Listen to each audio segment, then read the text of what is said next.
நான் ஒரு சிங்கம், நீங்கள் ஒரு சிங்கம். ஆமே என்பதை நீங்கள் மறந்துடவே கூடாது. நீங்கள் நீதிமான்னா என்னன்னு கண்டுபிடிச்சிட்டிங்கன்னா சிங்கத்தின் தைரியம்ன்றது தானாக வந்துடும். உங்களை கூப்பிட்டு கேட்குறாரு, என்ன உங்கள் வாழ்க்கையில் நடக்கும்? தேவன் நல்லவர்னு ஒரு மனுஷன் சொல்கிறதுக்கு என் வாழ்க்கை என்னெல்லாம் நடக்குமோ அதுதான் என் நடக்கும்.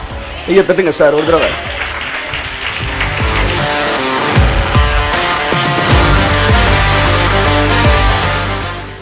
அதான் பாருங்களேன், எங்கெல்லாம் பிசாசு பயமுறுத்துறோம் அங்கெல்லாம் உங்களுக்கு ஒரு ஆசீர்வாதம் இருக்கு. அது தெரிஞ்சுக்காங்க. நீங்கள் பயப்படும் காரியத்தில் உங்களுக்கு அற்புதம் செய்கிற தேவன். இப்ப நீங்க கானான்ல மிகப்பெரிய அற்புதம் இருக்கு, ஆனா உள்ள வந்துடக்கூடாதுன்ற கண்டி பெரிய பெரிய ஆளை நிப்பாட்டி பயமுறுத்தினா. இது வந்து என்ன தெரியுது?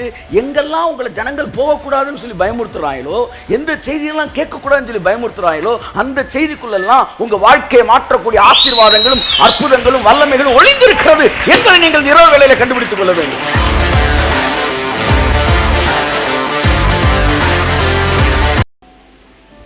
தொடர்ந்து நீதிமான் என்கிற தலைப்பிலே நாம் நல்ல தேவனுடைய பிரசன்ஸில் இருக்கிறீங்க.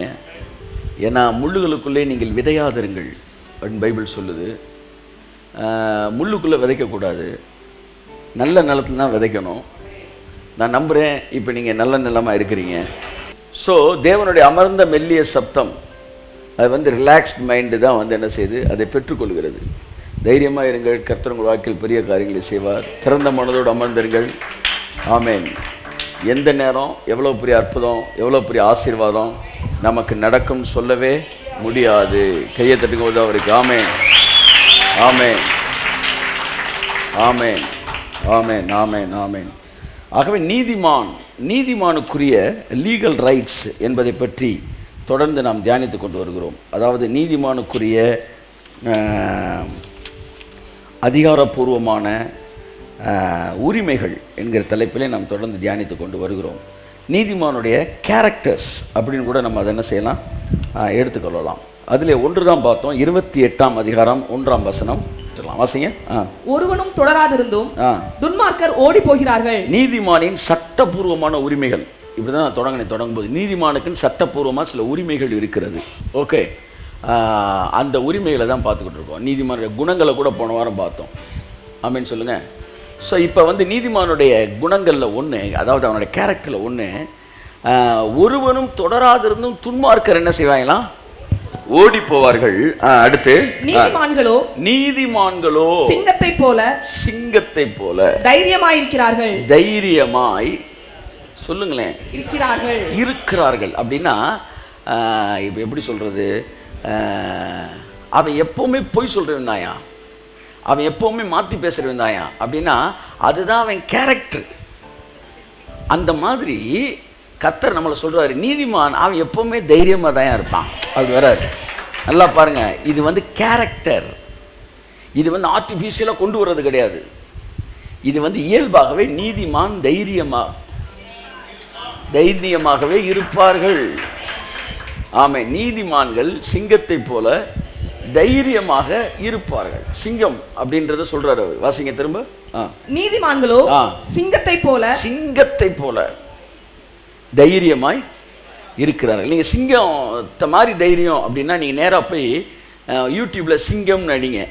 அந்த சிங்கத்தோட தைரியத்தை நீங்க யூடியூப்ல பார்த்தீங்கன்னா மிரண்டுட்டேன் நான். ஒருத்தர் யானை, ஏற்கனவே சொல்லியிருக்கிறேன், யானையிலிருந்து அதை குறி வைக்கிறான். இந்த சிங்கம் என்ன செய்யுதுன்னா நீங்கள் நம்பவே மாட்டீங்க, நான் கண்ணால் பார்த்தேன், தரையிலேருந்து அப்படியே தம்பி யானைக்கு மேலே இருக்கிற அடிச்சுட்டு வர ஒரு அடி. இதுதான்டா சிங்கம். கர்த்தர் சொன்னார், இதுதான்டா நீதிமான். நாமே துப்பாக்கி எடுத்து நீட்டுறான், அப்படி பயப்படாம முன்னாடி வருது. 2 தடவை சுடுறான். அது துப்பாக்கின்னு தெரியாதுன்னு நீங்கள் சொல்லலாம். 2 தடவை சுடுறான். அந்த சவுண்டை கேட்குது. ஒரு தடவை அவன் சுட்டது உடம்புல பட்டுருச்சு. அதோட வருதுங்க எகிரி. நான் ஒரு சிங்கம், நீங்க ஒரு சிங்கம். ஆமே என்பதை நீங்கள் மறந்துடவே கூடாது. நீங்க நீதிமான்னா என்னன்னு கண்டுபிடிச்சிட்டீங்கன்னா சிங்கத்தின் தைரியம்ன்றது தானா வந்துடும். அதான் தாவீது சொல்றாரு, எனக்கு எதிராக ஒரு பாளையம் இறங்கினாலும் அப்படின்னா ஒரு 10,000 பேர் வந்து இறங்கினாலும், நீங்க எத்தனை பேர் உங்க எதிரி? 10 பேர் இருப்பாங்களா? உங்களை காலி ஒன்று நினைச்சிருக்கிற 10 பேர் இருப்பாங்களா?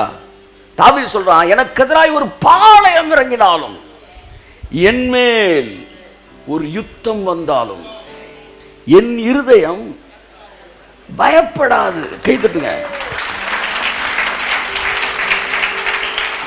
என் இருதயம் பயப்படாதுன்றான். நான் பயப்பட மாட்டேன்றதோட பயங்கரமான வார்த்தை, என் இருதயம் பயப்படாது. அவங்க சொன்னால் கேட்க மாட்டான் சார் அப்படின்ற மாதிரி. என் இருதயம் பயப்படாது. எத்தனை பேர் சொல்ல முடியும்? சார் பிரச்சனைலாம் வருது, ஆனால் பயப்பட மாட்டேன்து சார் இருதயம். இன்னொருத்தர் சொல்றான், மரண இருளின் பள்ளத்தாக்கில் நடந்தாலும் பொல்லாப்புக்கு பயப்படேன், தேவரீர் என்னோடு கூட இருக்கிறீர். அப்ப சீக்ரெட் என்னன்னா, அவர் என் கூட இருக்கிறாரு. ஆமென். அவர் கூட இருக்கிறார். One man with God is majority. கை தட்டுங்க. ஆமென். எது சார் மெஜாரிட்டி? 1000 பேரா 10,000 பேரா? தேவன் எவன் கூட இருக்கிறானோ அவன் ஒரே ஒரு ஆளா இருந்தாலும் அவன் தான் மெஜாரிட்டி. கை தட்டுங்க. ஆமென், ஆமென், ஆமென், ஆமென், ஆமென். ஸோ இப்போ எவ்வளோ பேர் உங்க கூட இருக்கிறாங்கலாம் முக்கியம் இல்லை, நீங்க தான் மெஜாரிட்டி. டிஎல் மோடி சொன்னார். அப்போ கர்த்தர் உங்க கூட இருக்கிறாரு, அதனால அவன் சொல்றான், இருதயம் பயப்படாது அப்படின்றான். என் அன்புக்குரியவர்களே, ஓகே. ஸோ இந்த தைரியம் என்பது அவனுக்கு இயல்பாகவே நீதிமானுக்கு இருக்கும். பொல்லாப்புக்கு பயப்படேன். அதாவது இந்த நீதி அதனுடைய வல்லமை என்னன்னு நீங்கள் தெரிஞ்சிட்டிங்கன்னா உங்களுக்கு பயம்னு ஒன்று என்ன செய்யாது, வராது. ஏன்னா அந்த நீதிமானுக்குள்ளே இருக்கிற நீதி அவனை தைரியசாலியாக மாற்றிடும். நீதிமான என்னன்னு தெரிஞ்சுக்கிட்டோம்னா ஒரு நீதிமானுக்கு இருக்கிற லீகல் ரைட்ஸு, சட்டப்பூர்வமான உரிமைகள் என்ன என்பது தெரிந்துவிட்டால் அவனுடைய கேரக்டர் இயல்பாகவே பயப்படாத ஒரு கேரக்டர் என்ன செஞ்சிடும், மாறி. பைபிள் சொல்லுது, அவர்கள் ஒளிமுக வாசலிலே சத்துருக்களோடு பேசுவார்கள். சத்துருவை பார்த்து பயந்தாலும் வரமாட்டான், ஈத்தாப்பில் உட்காந்து பேசுவானா. அந்த இடத்துக்கு தேவன் கொண்டு வருவார் உங்களை. மெடிக்கல் ரிப்போர்ட்ஸு உங்கள் முன்னாடி உட்காரும்போது நீங்கள் மெடிக்கலில் பெரிய ஸ்பெஷலிஸ்ட் முன்னாடி உட்காந்து பேசுவீங்க. தப்பு சார், நான் சொல்கிறேன் சார், இருக்காது சார், அது பேசுவீங்க உட்காந்து. டாக்டர்ஸ் கான்ஃபரன்ஸில் பேசுவீங்க, அவன் அசோசியேஷனில் பேசுவீங்க.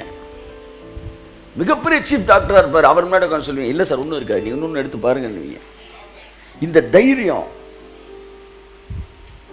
இது நீதிமானுடைய ரியாலிட்டி.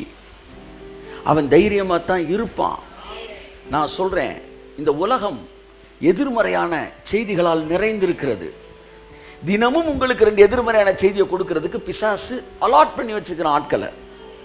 ஆனால் நான் சொல்கிறேன், நீங்கள் நீதிமானாக இருக்கும் பட்சத்தில் துர்ச்செய்தியை கேட்கிறதினால் நீதிமான் பயப்படான். அவன் இருதயம் கர்த்தரை நம்பி திடமாய் இருக்கும். பைபிள் சொல்லுது, பொல்லாங்கனையும் அக்னி ஆஸ்திரங்கள் எல்லாம் அவித்து போடத்தக்கதாக. எத்தனை அக்னி ஆஸ்திரம் உங்க மேல எஞ்சாலும் நீங்க அடிச்சு வாங்கிட்டு கும்முன்னு நின்றுகிட்டே இருக்கும். விசுவாசம் என்னும் கேடகத்தை பிடித்துக் கொண்டவர்களாய் நில்லுங்கள். ஆமென் சொல்லுவோம். ஆகவே you should not be led by the information but by the spirit of God. நீங்கள் தகவல்களால் நடத்தப்படுகிறவர்களாய் இருக்கக்கூடாது, நீங்கள் ஆவியானவரால் நடத்தப்படுகிறவர்களாய் இருக்க வேண்டும். தகவல்களால் நடத்தப்படுகிறவர்கள் தேவனுடைய புத்திரர்கள் அல்ல, தேவனுடைய பிள்ளைகளாக இருக்கலாம், ஆனால் புத்திரர்கள் அல்ல. ஆனால் ஆவியினால் நடத்தப்படுகிறவர்கள் புத்திரர்களாக இருக்கிறார்கள். ஆகவே அன்புக்குரிய பைபிள் சொல்லுது, நீங்கள் தைரியமாக இருக்க வேண்டும். தைரியமாய் தான் இருக்கணும்னு பைபிள் சொல்லுது. நீதிமான் தைரியமாக தான் இருப்பான்னு பைபிள் சொல்லுது. உங்கள் விசுவாசத்தோடு கூட தைரியத்தை கூட்டிக் கொள்ளுங்கள். இதுல இருந்து என்ன தெரியுதுன்னா, விசுவாசம் வேற, தைரியம் வேற. நிறைய விசுவாசிக்கு தைரியமே இருக்காது. பாருங்க, 12 பேருக்கு விசுவாசம் இருந்துச்சு, கடல்ல நடந்தா ஆண்டவர் காப்பாற்றுவார்னு. ஆனா ஒரே ஒருத்தருக்கு தான் தைரியம் இருந்துச்சு. கையை தட்டுங்க. ஆமென். விசுவாசம் 12 பேருக்கு இருந்தாலும் ஒருத்தர் மட்டும் தைரியம் இருந்துச்சு. அந்த தைரியம் தான் அவனை கடல் மேல நடக்க வச்சுச்சு. என் அன்புக்குரியவர்களே, அவனுக்கு இருந்த தைரியம், கர்த்தர் என்ன காப்பாற்றுவார், ஒருவேளை நான் முகநாள் என்பது. என் அன்புக்குரியவர்களே, ஸோ உங்கள் தைரியத்தை பைபிள் சொல்லுது, மிகுந்த பலனுக்கு ஏதுவான உங்கள் தைரியத்தை விட்டு விடாதீர்கள். எப்படி வருது பாருங்க. இந்த தைரியத்துக்கு என்ன இருக்கான்? மிகுந்த பலன் இருக்கான். மிகுந்த பலனுக்கு எதுவான தைரியம். நீங்கள் மட்டும் இந்த தைரியத்தில் கொஞ்சம் ஸ்ட்ராங்காக இருந்து பார்த்துட்டிங்கன்னா நிறைய இடத்துல இன்னும் 2 ஸ்டெப்பு நீங்கள் வச்சுருந்தீங்கன்னா அங்கே ஒரு அற்புதம் நடந்திருக்கும். இப்படி ஏகப்பட்ட அற்புதங்கள் நீங்கள் அடுத்த 2 ஸ்டெப் வைக்காமல் விட்டனால மிஸ் பண்ணியிருக்கிறீங்க. இன்று முதல் அந்த எல்லா விதமான அற்புதங்களை பெற்றுக்கொண்டு வருவாங்க திரும்பி சொல்லி இயேசுவின் நாமத்தினாலே. ஆமென், ஆமென், ஆமென், ஆமென். பிசாசு தன்னுடைய ஜனங்களை பயத்தினாலே நடத்துகிறான். தேவனோர் தம்முடைய ஜனங்களை விசுவாசத்தினால் நடத்துகிறார். அதாவது பாருங்களேன், எங்கெல்லாம் பிசாசு பயமுறுத்துறோம் அங்கெல்லாம் உங்களுக்கு ஒரு ஆசீர்வாதம் இருக்கு. அது தெரிஞ்சுக்காங்க. நீங்கள் பயப்படும் காரியத்தில் உங்களுக்கு அற்புதம் செய்கிற தேவன். இப்ப நீங்க கானான்ல மிகப்பெரிய அற்புதம் இருக்கு. ஆனா உள்ள வந்துடக்கூடாது என்ற கண்டி பெரிய பெரிய ஆளை நிப்பாட்டி பயமுறுத்தினான். இதுல இருந்து என்ன தெரியுது? எங்கெல்லாம் உங்களை ஜனங்கள் போகக்கூடாதுன்னு சொல்லி பயமுறுத்துறாங்களோ, எந்த செய்தியெல்லாம் கேட்கக்கூடாதுன்னு சொல்லி பயமுறுத்துறாங்களோ, அந்த செய்திக்குள்ளெல்லாம் உங்க வாழ்க்கையை மாற்றக்கூடிய ஆசீர்வாதங்களும் அற்புதங்களும் வல்லமைகளும் ஒளிந்திருக்கிறது என்பதை நீங்கள் இரவு வேளையில கண்டுபிடித்துக் கொள்ள வேண்டும். எந்த ஒரு ஊழியக்காரனை குறித்தெல்லாம் ஓவரா உங்களை பயமுறுத்துறாங்களோ, அந்த ஊழியக்காரனுக்குள்ளாக உங்கள் வாழ்க்கையை மாற்றக்கூடிய ஏதோ ஒரு சக்தியை தேவன் வைத்திருக்கிறார். அது பிசாசுக்கு தெரிஞ்சிருச்சு. அதனால அவன் என்ன செய்யறான்? உங்களை பயமுறுத்தி அந்த எல்லைக்குள்ள போக விடாம பண்றான். இப்படிதான் 45 லட்சம் இஸ்ரவேல் ஜனங்களை ஏனோக்கியரோட ஹைட் வெயிட்ட காமிச்சு அப்படியே பயமுறுத்தினான். இவையெல்லாம் பார்த்துட்டு வேணாம் பூசாரி என்னது பூஜையும் வேணாம், உன் பொங்கசோறு வேணான்ட்டாங்க. ஐயா பழமும் வேண்டாம், எங்களுக்கு பாலும் வேணாம், நாங்கள் செத்து நாளைக்கு பால் ஊற்றுற மாதிரி ஆயிடக்கூடாது. அதனால் நாங்கள் ஏதோ எங்களுக்கு கிடைக்கிற வாழைப்பழம் அன்னாச்சி பழம் அந்த நாயர் கடையில் வாங்கி சாப்பிட்டுட்டு அப்படியே போயிடுறோம். இது எங்களுக்கு வேணான்னு முடிவுக்கு வந்துட்டாங்க. ஆனால் 2 பேர் முடிவு எடுத்தாங்க. கையெழுத்து மணந்தால் மகாதேவி இல்லையில் மருண தேவி. 2 பேர் சொன்னா, நீ திரும்ப போறீங்களடா? ஆமா. போய் 500 வருஷம் வாழ போறியா? செத்துரும். சாகத்தானே போற, எகிப்தில் சாகுறேன் அங்க சாகுறேன்டாண்ணா. கையை தட்டுங்க. ஆமே. இன்னத்தை ஒண்ணுமே செய்யாம 100 வருஷம் வாழ்றதை விட எதையாச்சும் செஞ்சுட்டு ஆமா செத்து போயிடலான்ற முடிவு இல்லை. அவன் செத்துருவேன்னு அவன் சொல்லவே இல்லை. நான் என்ன சொல்ல வரேன், அப்படி சொன்னா கூட அது பி கிளாஸ் ஒரு சக்சஸ் தான். அது போனவன ரொம்ப நாள் வாழ்ந்துட போறானா? நான் தான் கேட்கிறேன். ஆமேன்னு சொல்லுங்க. ஆனா அவன் என்ன சொன்னா, நாம் அதை எளிதாய் சுதந்திரிக்கலாம், இப்பவே போலாம். அவர்கள் நமக்கு பிரெட்டு, அவன் நமக்கு உணவாவார்கள். அவர்களை காத்த நிழல் அவர்களை விட்டு போயிருச்சு. அவன் எவ்வளவு வெளிப்பாடுகளோட நியாயம் பாருங்க. அதனால நீ யாரும் வராட்டி பரவாயில்ல, நாங்க போறோம்டான்னா. உனக்கு கர்த்தர் சொன்னார், அவங்க 2 பேரும் வேறே ஆவியை உடையவர்களாய் இருந்தபடியினால், அல்லேலூயா சொல்லுங்க. வேற மாதிரி வாழ்க்கை நீங்க வாழணும்னா வேற மாதிரி ஆவி உங்களுக்குள்ள இருக்கணும். எல்லா பயல்களும் கிளடாயிட்டாங்க. ஆனால் இந்த காலப் மட்டும் 45 வயசுல அவனுடைய வயசை 80 ஆகி போச்சு. அவன் வயசை 45லே ஃப்ரீஸ் பண்ணிட்டாராம் தேவன். ஊழியக்காரர் சொல்றாரு, அப்படியே ஃப்ரீஸ் பண்ணிட்டாரு. வயசு 80 ஆயிடுச்சு, ஆள் மட்டும் 40 இருந்த மாதிரி இருக்கிறான். அவன் சொல்றான், அன்று மோசே என்னை அழைத்த போது எனக்கு என்ன பலன் இருந்ததோ அதே பலன் இன்றும் இருக்கிறது. 80 வயசுல சாட்சியை நான் சொல்லுவேன். கையத்தட்டு. ஆமே. 80 வயசுல சாட்சியை சொல்லுவேன். ரொம்ப ஆர்வமா இருக்கேன், எப்படா 50 வரும். ஆமா சொல்லலாம், எனக்கு 50 வயசு ஆயிடுச்சு. இப்படி இருந்து 50 வயசு சொன்ன எப்படி இருக்கு? இன்னும் ரொம்ப இல்லை, இன்னும் 4 வருஷம் தான், 5 வருஷம், எனக்கு வயசு 50. இது எப்படி இருக்கு சொல்லும் போதே ஒரு பெருமையா இருக்கும். ஆமா, அப்படி அப்பவும் ஜீன்ஸ் டிஷர்ட்டோட போயிட்டு வயசு 50, அடுத்து 60, 70, 80. அன்னைக்கு இருந்த அதே பலனும் அதே. ஏனென்றால் காலேப் அவன் வேற ஆவி உடையவனாக இருந்தான். நாம் இந்த உலகத்தின் ஆவியை உடையவர்களாக இருக்கும் வரைக்கும் இந்த உலகத்தில் நடக்கிறவைகள் உங்களுக்கு நடக்கும். ஆனால் நான் வேற ஆவி உடையவனாக இருக்கும்போது நீங்க உங்க பேச்சு, உங்க பார்வை, உங்க எண்ணம், உங்க சிந்தனை அத்தனையும் வேற லெவல்ல இருக்கும், டாப் லெவல்ல இருக்கும். 50 பேரும் இப்படி கீழே அணிவகுத்து துப்பாக்கியோட வந்துகிட்டு இருக்கும்போது நீங்க மேல வந்து டம்மு டம்மு டம்முன்னு குண்டை போட்டு போயிட்டே இருப்பீங்க. புரியுதா? உங்களோட வியூ, உங்களோட அட்டாக் எல்லாமே வேற மாதிரி இருக்கும். அல்லையா சொல்லுங்களேன். என்ன சார் பெரிய பிரச்சனை? 10 கோடி ரூபா பஞ்சாயத்து போயிட்டு இருக்கு. சொல்லுங்க. ஒண்ணுமே கிடையாது. நஷ்டம்னு ஒண்ணு கிறிஸ்தவனுக்கு கிடையவே கிடையாது. ஒரு நீதிமானுக்கு கிடையவே கிடையாது. நஷ்டம்னு ஒண்ணு கிடையவே கிடையாது. ஆவியானவர் பேசுற மில்லியனர்ஸ் விட்டு பேசும்போது சொன்னார், நஷ்டம் ஒண்ணு கிடையவே கிடையாதா. ஒரு ரூபா நஷ்டம் கிடையாது. இன்னைக்கு நஷ்டம் பேசிட்டு இருக்கான் பாரு, அதெல்லாம் இன்வெஸ்ட்மெண்ட் போய் சொல்லு, அது அத்தனை ரிட்டர்ன் ஆகி வரப்போகுது இயேசு நாமத்தில். கையை தட்டுங்க. ஆமென் ஆமென் ஆமென் ஆமென் ஆமென் ஆமென் ஆமென் ஆமென் ஆமென். என் வாழ்க்கையில் நஷ்டம்ன்றதே கிடையவே கிடையாது, கிடையவே கிடையாது. அத்தனை விதைகள் தான், விதைகள் தான், என் விசுவாச விதைகள். என் அன்புக்குரியவர்கள் என்ன சொல்கிறேன் என்றால், வேற ஆவி வரும்போது நீங்கள் வேறு மனுஷனாகவே என்ன செய்கிறீர்கள், மாறுகிறீர்கள். அதனால தான் கர்த்தர் சொல்றார், நீங்கள் எனக்கு சாட்சிகளாய் இருப்பீர்கள், நீங்கள் உலகத்துக்கு உப்பாய் இருப்பீர்கள், நீங்கள் பூமிக்கு உப்பாய் இருப்பீர்கள், உலகத்துக்கு வெளிச்சமாய் இருப்பீர்கள். நீங்கள் மலை மேல் இருக்கிற பட்டணம். மற்றவன் எங்க இருந்து பார்த்தாலும் உங்களை மற்றவனுக்கு ஒரு ஆசீர்வாதமான பட்டணமா, எல்லோருக்கும் பாரா என்ன எங்கள் தேவன் எவ்வளவு நல்லவர்னு காட்டுவதற்கு உங்களை அழைச்சிருக்கிறார். அதனால உங்க வாழ்க்கை என்ன நடக்கும்னா, தேவன் நல்லவர் அப்படின்னு நிரூபிக்கிறதுக்கு என்னெல்லாம் நடக்குமோ அதெல்லாம் உங்க வாழ்க்கையில் நடக்கும். அவ்வளவுதான் அவ்வளவுதான் அவ்வளவுதான் அவ்வளவுதான் அவ்வளவுதான் அவ்வளவுதான். உங்களை கூப்பிட்டு கேட்கிறாரு, என்ன உங்க வாழ்க்கையில் நடக்கும்? தேவன் நல்லவர்னு ஒரு மனுஷன் சொல்றதுக்கு என் வாழ்க்கை என்னெல்லாம் நடக்குமோ அதான் நடக்கும். ஐயா தட்டுங்க சார் ஒரு தடவை. அநேகர் தேவனுக்காக அதை இழந்தோம் இதை இழந்தோம் என்று பேசும்போது, தேவனுக்காக இவ்வளவு பண்ணியிருக்காங்க, இவங்க எவ்வளவு நல்லவங்க பாருங்க அப்படின்னு பட்டத்தை இவன் தட்டிடுறான் பாருங்க. ஆகவே தேவனுக்கு போகிற ஒரு மகிமையை நான் தட்டுவதற்கல்ல, என் வாழ்க்கையை பார்க்கிறவன் நான் நல்லவன் சொல்லக்கூடாது சார். சொல்லிட்டானா எங்கேயோ நான் மிஸ்டேக் பண்ணியிருக்கேன் சார். டிஎல் மூடி செய்தி கொடுத்து விட்டு திரும்பி வரும்போது சொன்னானா, சார் சூப்பர் செய்தி சார். நான் ஒருத்தன் டிஎல் மூடி சொன்னாராம், அன்னைக்கு நைட்டு ஃபுல்லாக தூங்கலையாம், ஆண்டவரே நான் எங்கே தப்பு பண்ணேன் எங்கே தப்பு பண்ணேன் எங்கே தப்பு பண்ணேன் அப்படின்னு. என் செய்தி சூப்பர்ன்ட்டானே ஆண்டவரே, என் செய்தி மேலே நின்றுச்சு அப்படின்னா. அடுத்த பிரசங்கம் பண்ணிட்டு வந்தா, நான் சொன்னேன், சார் சூப்பர் காட் சார். நானா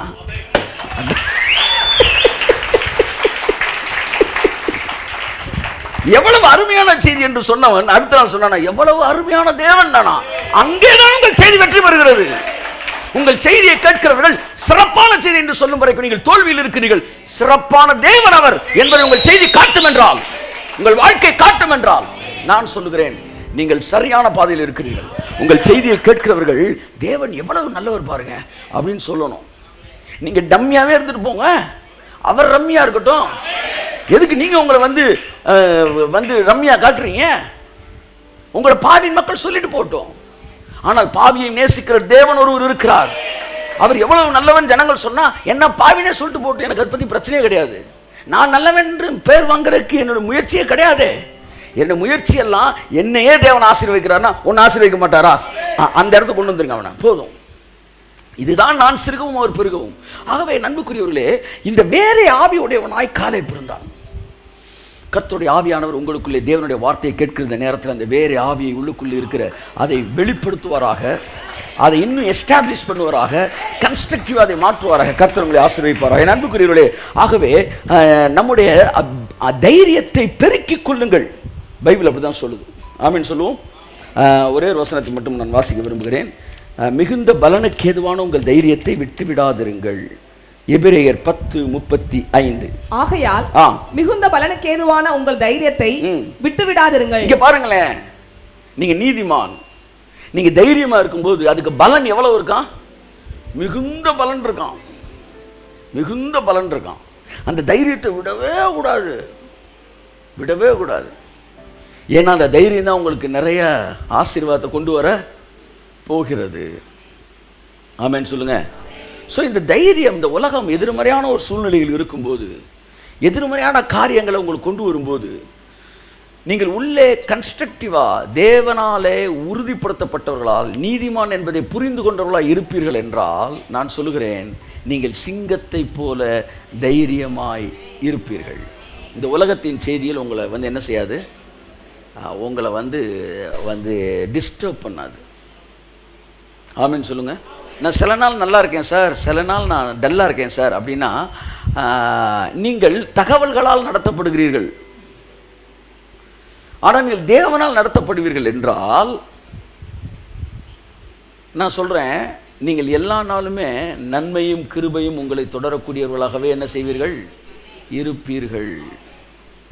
ஆமென். பிதாவே, இன்று முதல் நான் தேவனால் நடத்தப்படுகிற மனுஷியாய் இருப்பேனாக. ஆமேன் சொல்லுவோம். ஆமேன். ஆகவே என் அன்புக்குரியவர்களே, நம்முடைய தைரியத்தை வளர்த்து கொள்வதற்கான ஒரு 7 விஷயங்களை நான் உங்கள்கிட்ட பேசணும். 7 தான் இருக்குன்னு கிடையாது. பைபிளில் 70 இருக்கும், 700 இருக்கும், எவ்வளோ வேணாலும் இருக்கலாம். நான் பேசுகிற வந்து ஒரு 7 பாயிண்ட் பேசலாம்னு நினைக்கிறேன்.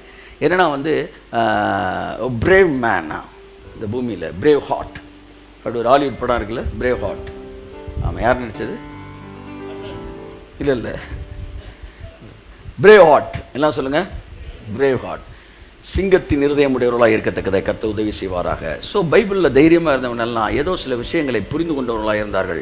நீங்கள் அவ்விதமாய் புரிந்து கொண்டவர்களாக இருக்கும்போது கர்த்தர் உங்களை ஆசீர்வதிப்பாராக. ஆமேன் சொல்லுவோம். ஆமேன். முதலாவது, உங்கள் தைரியத்தை வளர்த்துக் கொள்வதற்கான முதல் காரியம் என்னவென்றால், நீங்கள் நம்பர் 1 சுத்த மனசாட்சி உடையவர்களாய் இருங்கள். நம்பர் 1 சுத்த மனசாட்சி உடையவர்களாக இருங்கள். அதாவது கிறிஸ்துவுக்குள்ளாக நான் வந்து எவ்வளவு சரியான ஆள், எவ்வளோ பெரிய நீதிமான் என்பதை புரிந்து கொண்டவர்களாய் நீங்கள் இருக்கும்படி அழைக்கிறேன். வாசிப்போம். 1 தீமோத்தேயு 3:9. அப்படி மெதுவாக வேகமாக போவோம், வாங்க.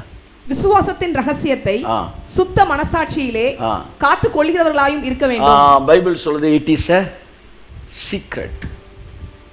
விசுவாசத்தின் ரகசியம். சிலர் பாருங்க, ரொம்ப ஃபெய்த்தில் டாப்பில் இருப்பாங்க. அவங்க வேலையிலலாம் ரொம்ப பயங்கரமாக இருக்கும், நல்லா போயிட்டுருக்கும். அவங்க ஃபெய்த்தில் அப்படி இருக்கிற காரணம், அவங்களுக்குள்ள ஒரு சுத்த மனசாட்சி இருக்கும். நல்லா தெரிஞ்சாங்க, அவர்கள் செயல்கள் சுத்தம்னு நீங்கள் தப்பாக ஜட்ஜ் பண்ணக்கூடாது. அவர்கள் மனசாட்சி சுத்தமாக இருக்கும். ஆமேன்னு சொல்லுங்கள். இந்த சுத்த மனசாட்சிக்கும் விசுவாசத்துக்கும் நெருங்கிய தொடர்பு இருக்கிறது. இந்த சுத்த மனசாட்சி எப்போ வருதுன்னா, கிறிஸ்து சிலுவையில் என்ன செஞ்சு முடித்தார் என்பதை நீங்கள் புரிந்து கொண்டீர்கள் என்றால் நீங்கள் சுத்த மனசாட்சியுடையவர்களாக இருப்பீர்கள். இந்த சுத்த மனசாட்சி என்ன செய்யணும், உங்களுக்கு மிகப்பெரிய தைரியத்தை கொடுக்கக்கூடியதாய் இருக்கும். ஸோ முதல் விஷயம், தைரியத்தை உடைக்கக்கூடிய ஒரு விஷயம் என்ன தெரியுமா? இந்த உலகத்தில் நீ பாவி என்கிற சப்தம்தான் முதலாவது உங்கள் தைரியத்தை உடைக்கக்கூடிய மிகப்பெரிய பிசாசின் ஆயுதம்.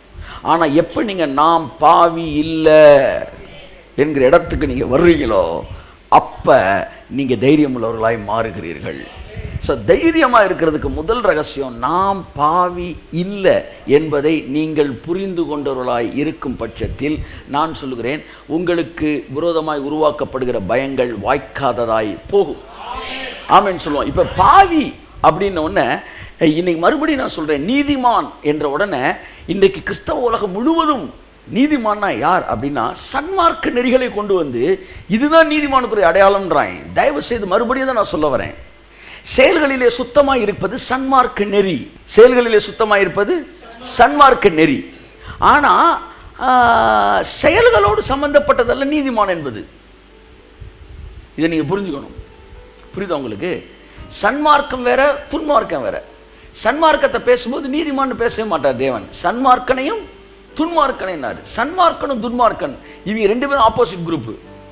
ஆனால் இவங்க 2 பேரும் ஒரே கேட்டகரிக்குள்ள வராங்க. என்ன கேட்டகரி தெரியுமா? பாவி.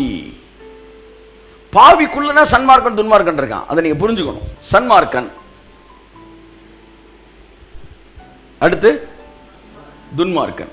சன்மார்க்கன்னா இப்ப நீங்க நீதிமான் யாருன்னு நான் சொல்ல வரேன் உங்களுக்கு. நீங்க இப்ப வந்து எல்லாம் என்ன சொல்லிட்டு இருக்காங்க தெரியுமா? இந்த சன்மார்க்கனை தான் நீதிமான் சொல்லிட்டு இருக்கிறாங்க. தப்பு தப்பு. சன்மார்க்கன் நீதிமான் கிடையாது. சன்மார்க்கன் என்பது பெர்ஃபெக்ட், எல்லாத்துமே ப்ராப்பராக செய்கிற ஆள், தப்பு செய்யாத ஆள், சிகரெட் குடிக்காத ஆள், தண்ணி அடிக்காத ஆள், தம் அடிக்காத ஆள். இவங்கெல்லாம் நீங்கள் நீதிமான் சொல்லிடக்கூடாது. அப்படி பார்த்தா வெளியில் இருக்க கொள்ள பேர் பரலோகத்துக்கு வந்துடுவாங்க.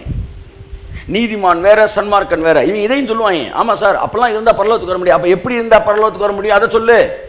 அப்போ அப்படி இருந்தால் வர முடியும்னா அப்போ இப்படி இருக்கிறதுக்கு அதுக்கு சம்மந்தம் இல்லைன்னு அதை சொல்லு. ஏன் ஜனங்களை குழப்புற? அதாவது ஜனங்கள் சன்மார்க்க நெறியை வந்து நீதிமானுக்குரிய கேரக்டராக சொல்கிறனால தான் சர்ச்சுக்குள்ளே இருக்க நிறையா பேர் நான் நீதிமான் இல்லைன்னு நினச்சிக்கிட்டு இருக்கிறேன். என் அருமை சகோதரனே சகோதரியே, இன்னைக்கு வந்து இப்படிலாம் இருக்கணும்னு இன்னைக்கு பேசப்படுகிற விஷயங்கள் எல்லாம் சன்மார்க்க நெறிகள். இந்த சன்மார்க்க நெறி என்னன்னு பார்த்தீங்கன்னா, நீங்கள் போய் வந்து வெளியில் போய் நிறையா இதில் பார்க்கலாம். ஆனால் இயேசு மட்டும்தான் நீதிமான் என்கிற வார்த்தையை வேதம் பயன்படுத்துகிறது. சன்மார்க்கன் துன்மார்க்கன். நல்ல செயல்களை செய்பவன் சன்மார்க்கன், தீமையான செயல்களை செய்பவன் துன்மார்க்கன். கொலை செய்கிறவன், கொள்ளையடிக்கிறவன், பேங்கை கொள்ளையடிக்கிறவன், வந்து போகும்போது செயின் அத்துட்டு போகிறவன், பொய் சொல்கிறேன், ஃப்ராடுத்தனம் பண்ணுறேன், பித்தலாட்டம், எல்லாம் துன்மார்க்கன். இது எதுவுமே செய்கிறவன் சன்மார்க்கன். ஆனால் இவங்க 2 பேரும் ஒரே ஆளோட பிள்ளைகள். யாருன்னா பாவி. பாவியோட பிள்ளைகள் தான் சன்மார்க்கணும் துன்மார்க்கணும். இங்க நீதிமன்ற ஏரியாவே வரல. இவன் சன்மார்க்கனா இருப்பான், ஆனா இவனும் பாவி. இவன் துன்மார்க்கனா இருப்பான், இவனும் பாவி. பாவிக்குள்ள நல்லவன் சன்மார்க்கன், பாவிக்குள்ள கெட்டவன் துன்மார்க்கன். நீதிமான்றவன் இங்க வரான். நீதிமான் கைத்தட்டி வரதான் இருக்கு. ஆமென். இவன் டோட்டல் அந்த கான்செப்டுக்கு வெளியே வரான். நீங்க அவனை கொண்டு வந்துட்டு சன்மார்க்க நெறிக்குள்ள உள்ள கொண்டு வரக்கூடாது. சன்மார்க்கன் வேற, நீதிமான் வேற. பாவியை பேசும்போது நீதிமான பேசுவார் பாருங்க, சன்மார்க்கனை பேசும்போது துன்மார்க்கனை தான் பேசுவார். அதான் பைபிள் சொல்லுது சன்மார்க்கனும் துன்மார்க்கனுக்கும் ஒரே விதமாக நடக்கிறது. ஏன்னா 2 பேர் பாவின்ற கேட்டகரிக்குள்ள தான் இருக்காங்க. என்றைக்கு ஆதாம் பழத்தை புசித்தானோ அவன் பாவி ஆகிறான். அவனுக்கு பிறந்த பிள்ளைகள் எல்லாம் பாவிகள் தான். அதுக்குள்ள கொஞ்சம் பேர் சன்மார்க்கனா இருக்காங்க, கொஞ்சம் பேர் துன்மார்க்கனா இருக்கிறாங்க. உடனே சன்மார்க்க நெறியை வச்சு இவன் நீதிமானாலும் முயற்சிருக்கிறான். தவறு. யோபு ஒரு நீதிமான் அல்ல, யோபு ஒரு சன்மார்க்கன்.